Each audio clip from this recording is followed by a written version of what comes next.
ప్రభు వాక్యాన్ని జ్ఞాపకం చేసుకుంటే మన భారము ప్రభు మీద వేయమని ఒక మాట అంటాడు. నీ భారము ప్రభు మీద పెట్టుము అని అంటాడు.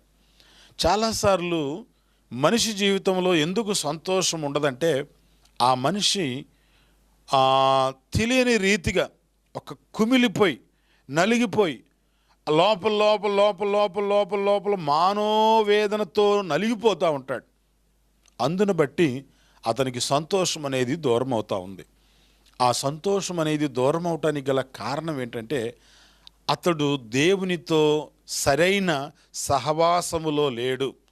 సరైన సహవాసం అంటే మీరు అనుకుంటున్నారు సరైన సంఘములో లేడేమో అనుకుంటున్నారు. అలా కాదు నేను చెప్తుంది. సరైన సంఘములో లేడేమో నేను చెప్పట్లేదు, కానీ సహవాసము అనగా నీవు తండ్రితో సహవాసం చేయటం, నీవు తండ్రితో సరైన రీతిగా ప్రభు పాదాలు